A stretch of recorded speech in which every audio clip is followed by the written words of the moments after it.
आज हम पढ़ेंगे प्रेमचंद द्वारा रचित एक बहुत ही रोचक कहानी जिसका शीर्षक है बड़े भाई साहब। इस कहानी को एक खास अंदाज में पढ़ा जाना चाहिए जिससे उसका अर्थ स्पष्ट हो सके। कहानी में हास्य और व्यंग है जो दो भाइयों के बीच संवाद और परिस्थिति में उभर कर आता है। बचपन की मासूमियत भी है और इसी बहाने कहीं ना कहीं शिक्षा प्रणाली पर व्यंग भी किया गया है। और अंत में हम पाते हैं कि किस तरह से अनुभव और किताबी ज्ञान के बीच में एक संघर्ष नजर आता है। तो चलिए इस कहानी का पाठ आरंभ करते हैं। इस कहानी को 3 खंड में लिखा गया है। पहला खंड। मेरे भाई साहब मुझसे 5 साल बड़े लेकिन केवल 3 दर्जे आगे। उन्होंने भी उसी उम्र में पढ़ना शुरू किया था जब मैंने शुरू किया था, लेकिन तालीम जैसे महत्व के मामले में वह जल्दबाजी से काम लेना पसंद न करते थे। इस भवन की बुनियाद खूब मजबूत डालना चाहते थे जिस पर आलीशान महल बन सके। 1 साल का काम 2 साल में करते थे, कभी कभी 3 साल भी लग जाते थे। बुनियाद ही पुख्ता न हो तो मकान कैसे पायेदार बने। मैं छोटा था, वह बड़े थे। मेरी उम्र 9 साल की थी, वह 14 साल के थे। उन्हें मेरी तंबी और निगरानी का पूरा और जन्मसिद्ध अधिकार था और मेरी शालीनता इसी में थी कि उनके हुक्म को कानून समझूं। वह स्वभाव से बड़े अध्ययनशील थे, हरदम किताबें खोले बैठे रहते और शायद दिमाग को आराम देने के लिए कभी कॉपी पर कभी किताब के हाशियों पर चिड़ियों, कुत्तों, बिल्लियों की तस्वीरें बनाया करते थे। कभी कभी एक ही नाम या शब्द या वाक्य 10-20 बार लिख डालते। कभी एक शेर को बार बार सुंदर अक्षरों में नकल करते। कभी ऐसी शब्द रचना करते जिसमें न तो कोई अर्थ होता न कोई सामंजस्य। मसलन एक बार उनकी कॉपी पर मैंने यह इबारत देखी, स्पेशल, अमीना, भाइयों भाइयों, दरअसल, भाई भाई, राधेश्याम, श्रीयुत राधेश्याम। 1 घंटे तक। इसके बाद एक आदमी का चेहरा बना हुआ था। मैंने बहुत चेष्टा की कि इस पहेली का कोई अर्थ निकालूं, लेकिन असफल रहा और उनसे पूछने का साहस न हुआ। वह 9वीं जमात में थे और मैं 5वीं में। उनकी रचनाओं को समझना मेरे लिए छोटी मुंह बड़ी बात थी। मेरा जी पढ़ने में बिल्कुल न लगता था। 1 घंटा भी किताब लेकर बैठना पहाड़ था। मौका पाते ही हॉस्टल से निकलकर मैदान में आ जाता और कभी कंकड़ियां उछालता, कभी कागज की तितलियां उड़ाता और कहीं कोई साथी मिल गया तो पूछना ही क्या। कभी 4 दीवारी पर चढ़कर नीचे कूद रहे हैं, कभी फाटक पर सवार उसे आगे पीछे चलाते हुए मोटर कार का आनंद उठा रहे हैं। लेकिन कमरे में आते ही भाई साहब का रौद्र रूप देखकर प्राण सूख जाते। उनका पहला सवाल होता, कहाँ थे? हमेशा यही सवाल इसी ध्वनि में पूछा जाता था और इसका जवाब मेरे पास केवल मौन था। न जाने मुंह से यह बात क्यों न निकलती थी कि जरा बाहर खेल रहा था। मेरा मौन कह देता था कि मुझे अपना अपराध स्वीकार है और भाई साहब के लिए इसके सिवा और कोई इलाज न था कि स्नेह और रोष से मिले हुए शब्दों में मेरा सत्कार करें। इस तरह अंग्रेजी पढ़ोगे तो जिंदगी भर पढ़ते रहोगे और एक हर्फ ना आएगा। अंग्रेजी पढ़ना कोई हंसी खेल नहीं है कि जो चाहे पढ़ ले। नहीं, ऐरा गैरा नत्थु खैरा सभी अंग्रेजी के विद्वान हो जाते। यहाँ रात दिन आंखें फोड़नी पड़ती है और खून जलाना पड़ता है, तब कहीं यह विद्या आती है। और आती क्या है? हाँ, कहने को आ जाती है। बड़े बड़े विद्वान भी शुद्ध अंग्रेजी नहीं लिख सकते, बोलना तो दूर रहा। और मैं कहता हूं, तुम कितने गूंगा हो कि मुझे देखकर भी सबक नहीं लेते। मैं कितनी मेहनत करता हूं, तुम अपनी आंखों से देखते हो। अगर नहीं देखते तो यह तुम्हारी आंखों का कसूर है, तुम्हारी बुद्धि का कसूर है। इतने मेले तमाशे होते हैं, मुझे तुमने कभी देखते जाते देखा है? रोज ही क्रिकेट और हॉकी मैच होते हैं, मैं पास नहीं फटकता, हमेशा पढ़ता रहता हूँ। उस पर भी एक एक दर्जे में 2-2, 3-3 साल तक पढ़ा रहता हूँ। फिर तुम कैसे आशा करते हो कि तुम यूं खेल कूद में वक्त गंवाकर पास हो जाओगे? मुझे तो 2 ही 3 साल लगते हैं, तुम उम्र भर इसी दर्जे में पड़े सड़ते रहोगे। अगर तुम्हें इस तरह उम्र गंवानी है तो बेहतर है घर चले जाओ और मजे से गुल्ली डंडा खेलो। दादा की गाढ़ी कमाई के रुपए क्यों बर्बाद करते हो? मैं यह लताड़ सुनकर आंसू बहाने लगता। जवाब ही क्या था? अपराध तो मैंने किया, लताड़ कौन सा है? भाई साहब उपदेश की कला में निपुण थे। ऐसी ऐसी लगती बातें कहते, ऐसे ऐसे सुक्ति बांध चलाते कि मेरे जिगर के टुकड़े टुकड़े हो जाते और हिम्मत छूट जाती। इस तरह जान तोड़कर मेहनत करने की शक्ति मैं अपने में न पाता था और उस निराशा में जरा देर के लिए मैं सोचने लगता, क्यों ना घर चला जाऊं। जो काम मेरे बूते के बाहर है उसमें हाथ डालकर क्यों अपनी जिंदगी खराब करूं। मुझे अपना मूर्ख रहना मंजूर था, लेकिन उतनी मेहनत मुझे तो चक्कर आ जाता था। लेकिन घंटे 2 घंटे बाद निराशा के बादल फट जाते और मैं इरादा करता कि आगे से खूब जी लगाकर पढ़ूंगा। झटपट एक टाइम टेबल बना डालता, बिना पहले से नक्शा बनाए, बिना कोई स्कीम तैयार किए काम कैसे शुरू करूं। टाइम टेबल में खेल कूद की मद बिल्कुल उड़ जाती। प्रातःकाल 6 बजे उठना, मुंह हाथ धो नाश्ता कर पढ़ने बैठ जाना। 6 से 8 तक अंग्रेजी, 8 से 9 तक हिसाब, 9 से 9:30 तक इतिहास, फिर भोजन और स्कूल। 3:30 बजे स्कूल से वापस होकर आधा घंटा आराम। 4 से 5 तक भूगोल, 5 से 6 तक ग्रामर, आधा घंटा हॉस्टल के सामने ही टहलना।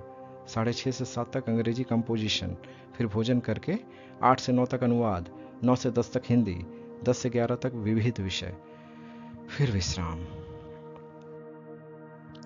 मगर टाइम टेबल बना लेना एक बात है, उस पर अमल करना दूसरी बात।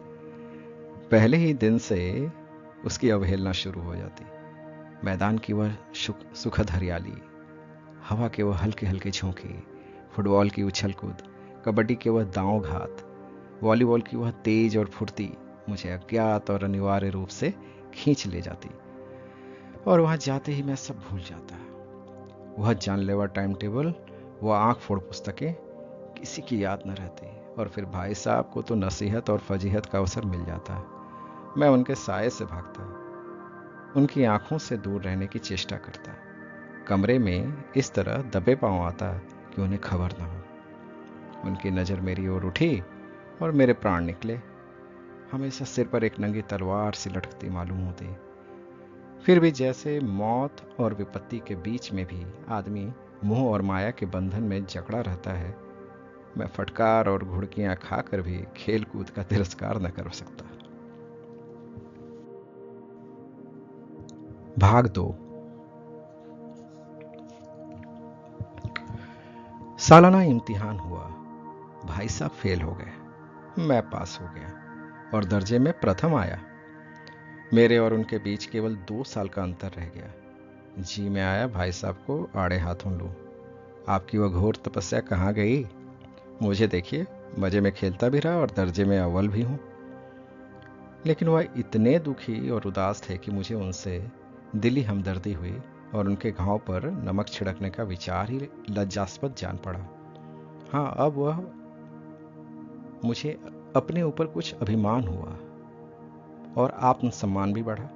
भाई साहब का वह रौब मुझ पर न रहा। आज़ादी से खेलकूद में शरीक होने लगा, दिल मजबूत था।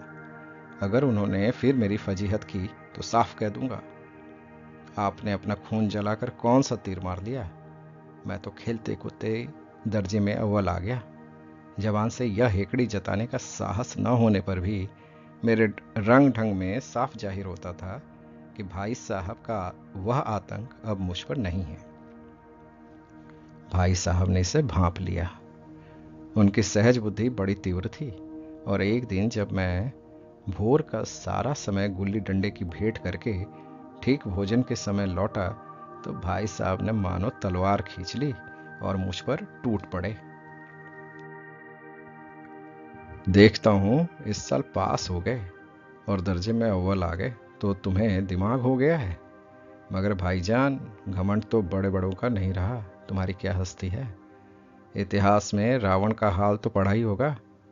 उसके चरित्र से तुमने कौन सा उपदेश लिया, या यूं ही पढ़ गए। महज इम्तिहान पास कर लेना कोई चीज नहीं, असल चीज है बुद्धि का विकास। जो कुछ पढ़ो उसका अभिप्राय समझो। रावण भूमंडल का स्वामी था, ऐसे राजाओं को चक्रवर्ती कहते हैं।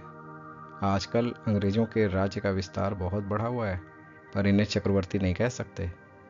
संसार में अनेकों राष्ट्र अंग्रेजों का आधिपत्य स्वीकार नहीं करते, बिल्कुल स्वाधीन है। रावण चक्रवर्ती राजा था, संसार के सभी महीप उसे कर देते थे। बड़े बड़े देवता उसकी गुलामी करते थे, आग और पानी के देवता भी उसके दास थे। मगर उसका अंत क्या हुआ? घमंड ने उसका नाम निशान तक मिटा दिया। कोई उसे एक चिल्ली पानी देने वाला भी न बचा। आदमी और जो कुकर्म चाहे करे, पर अभिमान न करे, इतराए नहीं। अभिमान किया और दिन दुनिया से गया। शैतान का हाल भी पढ़ा ही होगा। उसे यह अभिमान हुआ था कि ईश्वर का उससे बढ़कर सच्चा भक्त कोई है ही नहीं। अंत में यह हुआ कि स्वर्ग से नरक में ढकेल दिया गया। शाहिरुम ने भी एक बार अहंकार किया था, भीख मांग मांग कर मर गया। तुमने तो अभी केवल एक दर्जा पास किया है और अभी से तुम्हारा सिर फिर गया। तब तो तुम आगे बढ़ चुके। यह समझ लो कि तुम अपनी मेहनत से नहीं पास हुए, अंधे के हाथ बटेर लग गई। मगर कभी बटेर केवल एक बार हाथ लग सकती है, बार बार नहीं। कभी कभी गुल्ली डंडे में भी अंधा चोट निशान पड़ जाता है, उससे कोई सफल खिलाड़ी नहीं हो जाता। सफल खिलाड़ी वह है जिसका कोई निशान खाली न जाए। मेरे फेल होने पर न जाओ। मेरे दर्जे में आओगे तो दांतों पसीना आ जाएगा। जब अलजबरा और ज्योमेट्री के लोहे के चने चबाने पड़ेंगे और इंग्लिस्तान का इतिहास पढ़ना पड़ेगा। बादशाहों के नाम याद रखना आसान नहीं। 8-8 हेनरी हो गुजरे हैं। कौन सा कांड किस हेनरी के समय हुआ, क्या यह याद कर लेना आसान समझते हो? हेनरी 7वें की जगह हेनरी 8वां लिख दिया और सब नंबर गायब, सफा चट। सिफर भी न मिलेगा, सिफर भी हो किस ख्याल में? दर्जनों तो जेम्स हुए हैं, दर्जनों विलियम, कोड़ियों चार्ल्स। दिमाग चक्कर खाने लगता है, आंधी रोग हो जाता है।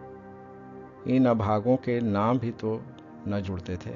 एक ही नाम के पीछे 2M, सोयम, चहारुम, पंजुम लगाते चले गए। मुझसे पूछते तो 10 लाख नाम बता देता। और ज्योमेट्री तो बस खुदा ही बना। अ ब ज की जगह अ ज ब लिख दिया और सारे नंबर कट गए। कोई इन निर्दयी मुमतहिनों से नहीं पूछता कि आखिर अ ब ज और अ ज ब में क्या फर्क है, और व्यर्थ की बात के लिए क्यों छात्रों का खून करते हो? दाल भात रोटी खाई या भात दाल रोटी खाई, इसमें क्या रखा है? मगर इन परीक्षकों को क्या परवाह। वह तो वही देखते हैं जो पुस्तक में लिखा है। चाहते हैं कि लड़के अक्षर अक्षर रट डालें, और इसी रटंत का नाम शिक्षा रख छोड़ा है। और आखिर इन बेसिर पैर की बातों के पढ़ने से क्या फायदा? इस रेखा पर वह लंब गिरा दो तो आधार लंब से दुगना होगा। पूछिए इसका प्रयोजन? दुगना नहीं, चौगुना हो जाए या आधा ही रहे, मेरी बला से। लेकिन परीक्षा में पास होना है तो यह सब खुराफात याद करनी पड़ेगी। कह दिया समय की पाबंदी पर एक निबंध लिखो जो 4 पन्नों से कम ना हो। अब आप कॉपी सामने खोले, कलम हाथ में लिए उसके नाम को रोइए। कौन नहीं जानता कि समय की पाबंदी बहुत अच्छी बात है। इससे आदमी के जीवन में संयम आ जाता है, दूसरों का उस पर स्नेह होने लगता है और उसके कारोबार में उन्नति होती है। लेकिन इस जरा सी बात पर 4 पन्ने कैसे लिखें? जो बात एक वाक्य में कही जा सके उसे 4 पन्ने में लिखने की जरूरत? मैं तो इसे हिमाकत कहता हूँ। यह तो समय की किफायत नहीं बल्कि उसका दुरुपयोग है कि व्यर्थ में किसी बात को ठूंस दिया। हम चाहते हैं आदमी को जो कुछ कहना हो चटपट कह दे और अपनी राह ले, मगर नहीं, आपको 4 पन्ने रंगने पड़ेंगे, चाहे जैसे लिखिए, और पन्ने भी पूरे फुल स्केप आकार के। यह छात्रों पर अत्याचार नहीं तो और क्या है। अनर्थ तो यह है कि कहा जाता है संक्षेप में लिखो। समय की पाबंदी पर संक्षेप में एक निबंध लिखो जो 4 पन्नों से कम ना हो। ठीक, संक्षेप में 4 पन्ने हुए नहीं, शायद 100-200 पन्ने लिखवाते। तेज भी दौड़िए और धीरे धीरे भी। है उल्टी बात, है या नहीं? बालक भी इतनी सी बात समझ सकता है, लेकिन इन अध्यापकों को इतनी तमीज भी नहीं। उस पर दावा है कि हम अध्यापक हैं। मेरे दर्जे में आओगे लाला तो ये सारे पापड़ बेलने पड़ेंगे, और तब आटे दाल का भाव मालूम होगा। इस दर्जे में अव्वल आ गए हो तो जमीन पर पाँव नहीं रखते। इसलिए मेरा कहना मानिए, लाख फेल हो गया हूँ लेकिन तुमसे बड़ा हूँ। संसार का मुझे तुमसे कहीं ज्यादा अनुभव है। जो कुछ कहता हूँ उसे गिरह बांधिए, नहीं पछताइएगा। स्कूल का समय निकट था। नहीं, ईश्वर जाने यह उपदेशमाला कब समाप्त होती। भोजन आज मुझे निस्वाद लग रहा था। जब पास होने पर यह तिरस्कार हो रहा है तो फेल हो जाने पर तो शायद प्राण ही ले लिए जाएं। भाई साहब ने तो अपने दर्जे की पढ़ाई का जो भयंकर चित्र खींचा था उसने मुझे भयभीत कर दिया। स्कूल छोड़कर घर नहीं भागा, यही ताज्जुब है। लेकिन इतने तिरस्कार पर भी पुस्तकों में मेरी अरुचि ज्यों की त्यों बनी रही। खेल कूद का कोई अवसर हाथ से न जाने देता। पढ़ता भी मगर बहुत कम, बस इतना कि रोज का टास्क पूरा हो जाए और दर्जे में जलील न होना पड़े। अपने ऊपर जो विश्वास पैदा हुआ था वह फिर लुप्त हो गया और फिर चोरों का सा जीवन कटने लगा। भाग 3। फिर सालाना इम्तिहान हुआ और कुछ ऐसा संयोग हुआ कि मैं फिर पास हुआ और भाई साहब फिर फेल हो गए। मैंने बहुत मेहनत ना की, पर ना जाने कैसे दर्जे में अव्वल आ गया। मुझे खुद अचरज हुआ। भाई साहब ने प्राणांतक परिश्रम किया था। कोर्स का एक एक शब्द चाट गए थे। 10 बजे रात तक इधर, 4 बजे भोर से उधर, 6 से 9:30 तक स्कूल जाने से पहले। मुद्रा कांतिहीन हो गई थी, मगर बेचारे फेल हो गए। मुझे उन पर दया आती थी। नतीजा सुनाया गया तो वह रो पड़े और मैं भी रोने लगा। अपने आसपास होने वाली खुशी आधी हो गई। मैं भी फेल हो गया होता तो भाई साहब को इतना दुख ना होता, लेकिन विधि की बात कौन टाले। अब भाई साहब बहुत नर्म पड़ गए थे। कई बार मुझे डांटने का अवसर पाकर भी उन्होंने धीरज से काम लिया। शायद अब वह खुद समझने लगे थे कि मुझे डांटने का अधिकार उन्हें नहीं रहा, या रहा भी बहुत कम। मेरी स्वच्छंदता भी बढ़ी। मैं उनकी सहिष्णुता का अनुचित लाभ उठाने लगा। मुझे कुछ ऐसी धारणा हुई कि मैं तो पास ही हो जाऊंगा, पढूं या ना पढूं। मेरी तकदीर बलवान है। इसलिए भाई साहब के डर से जो थोड़ा बहुत पढ़ लिया करता था वह भी बंद हुआ। मुझे कनकौए उड़ाने का नया शौक पैदा हो गया था और अब सारा समय पतंगबाजी की ही भेंट होता था। फिर भी मैं भाई साहब का अदब करता था और उनकी नज़र बचाकर कनकौए उड़ाता था। मांझा देना, कन्ने बांधना, पतंग टूर्नामेंट की तैयारियां आदि समस्याएं अब गुप्त रूप से हल की जाती थीं। मैं भाई साहब को यह संदेह न करने देना चाहता था कि उनका सम्मान और लिहाज मेरी नज़रों में कम हो गया है। एक दिन संध्या समय हॉस्टल से दूर मैं एक कनकौवा लूटने बेतहासा दौड़ा जा रहा था। आंखें आसमान की ओर थी और मन उस आकाशगामी पथिक की ओर जो मंद गति से झूमता पतन की ओर चला जा रहा था। मानो कोई आत्मा स्वर्ग से निकलकर विरक्त मन से नए संस्कार ग्रहण करने जा रही हो। बालकों की एक पूरी सेना लग गए और झाड़दार बांस लिए उनका स्वागत करने को दौड़ रही थी। किसी को अपने आगे पीछे की खबर न थी। सभी मानव उस पतंग के साथ ही आकाश में उड़ रहे थे, जहां सब कुछ समतल है, न मोटर कारें हैं, न ट्राम, न गाड़ियां। सहसा भाई साहब से मेरी मुठभेड़ हो गई, जो शायद बाजार से लौट रहे थे। उन्होंने वही मेरा हाथ पकड़ लिया और उग्र भाव से बोले, इन बाजारी लौंडों के साथ धेले के कनकोए के लिए दौड़ते तुम्हें शर्म नहीं आती? तुम्हें इसका कुछ लिहाज नहीं कि अब नीची जमात में नहीं हो, बल्कि 8वीं जमात में आ गए हो और मुझे केवल एक दर्जा नीचे हो। आखिर आदमी को कुछ तो अपनी पोजीशन का ख्याल रखना चाहिए। एक जमाना था कि लोग 8वें दर्जा पास करके नायब तहसीलदार हो जाते थे। मैं कितने ही मिडिल एजियों को जानता हूं जो आज अव्वल दर्जे के डिप्टी मजिस्ट्रेट या सुपरिटेंडेंट हैं। कितने ही 8वीं जमात वाले हमारे लीडर और समाचार पत्रों के संपादक हैं। बड़े बड़े विद्वान उनकी माताहिती में काम करते हैं और तुम उसी 8वें दर्जे में आकर बाजारी लौंडों के साथ कनकोए के लिए दौड़ रहे हो। मुझे तुम्हारे इस कम अक्ली पर दुख होता है। तुम जहीन हो, इसमें शक नहीं, लेकिन वह जहन किस काम का जो हमारे आत्मगौरव की हत्या कर डाले। तुम अपने दिल में समझते होगे मैं भाई साहब से महज एक दर्जा नीचे हूं और अब उन्हें मुझको कुछ कहने का हक नहीं है, लेकिन यह तुम्हारी गलती है। मैं तुमसे 5 साल बड़ा हूं और चाहे आज तुम मेरी ही जमात में आ जाओ और परीक्षकों का यही हाल है तो निसंदेह अगले साल तुम मेरे समकक्ष ही हो जाओगे और शायद 1 साल बाद तुम उससे आगे निकल जाओ। लेकिन मुझ में और तुम में जो 5 साल का अंतर है उसे तुम क्या खुदा भी नहीं मिटा सकता। मैं तुमसे 5 साल बड़ा हूं और हमेशा रहूंगा। मुझे दुनिया का और जिंदगी का जो तजुर्बा है तुम उसकी बराबरी नहीं कर सकते, चाहे तुम एमफिल, डीफिल और डिलीट ही क्यों ना कर जाओ। समझ किताबें पढ़ने से नहीं आती है, दुनिया देखने से आती है। हमारी अम्मा ने कोई दर्जा पास नहीं किया था और दादा भी शायद 5वीं 6ठी जमात के आगे नहीं गए, लेकिन हम दोनों चाहे सारी दुनिया की विद्या पढ़ लें, अम्मा और दादा को हमें समझाने और सुधारने का अधिकार हमेशा रहेगा। केवल इसलिए नहीं कि वे हमारे जन्मदाता हैं, बल्कि इसलिए कि उन्हें दुनिया का हमसे ज़्यादा तजुर्बा है और रहेगा। अमेरिका में किस तरह की राज व्यवस्था है और 8वें हेनरी ने कितने ब्याह किए और आकाश में कितने नक्षत्र हैं, यह बातें चाहे उन्हें न मालूम हो, लेकिन हजारों ऐसी बातें हैं जिनका ज्ञान उन्हें हमसे और तुमसे ज़्यादा है। देव न करे आज मैं बीमार हो जाऊं तो तुम्हारे हाथ पांव फूल जाएंगे। दादा को तार देने के सिवा तुम्हें और कुछ न सूझेगा, लेकिन तुम्हारी जगह पर दादा हो तो किसी को तार न दें, न घबराएं, न बदहवास हों। पहले खुद मरज पहचान कर इलाज करेंगे, उसमें सफल न हुए तो वे किसी डॉक्टर को बुलाएंगे।